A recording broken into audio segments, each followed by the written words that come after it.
Ilagyan ko yan. Hello guys, nandito kami ngayon sa burol ng aking inaanak. Ayun, gustong tumulong dyan. Baka naman ito ang nanay ng aking inaanak. Tulong pa sila sa pambayad sa funeral, no? May gustong tumulong dyan guys. Kahit konting tulong lang guys. Kaya yan guys, ang itsura ng burol ng aking inaanak guys. Tipid na tipid sa bulaklak.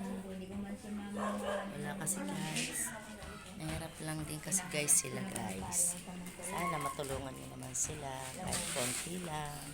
Kahit pabulaklak lang. Sensya na kayo guys. Dito doon sila sa Salamat. Mulado. Diyan namin punta ng Mulado. Diba? Malawak ang Mulado. Kasama akong dalawang bata.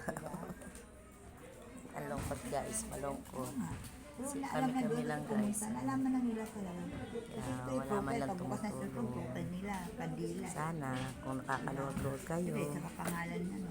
Please naman po, tulungan niyo po sila.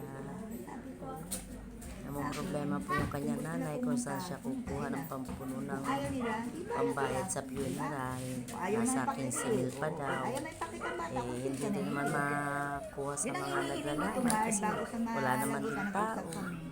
Ma, anak ko hanapin. Iba naman, linalakad na nila sa mga dapat lapitan. Ako lang siya. Pero kulang Ay pa wala, rin. nung pag-uwi ko Kung galing sino po dun yung sa mga hospital, nanap ko, hindi ko matres.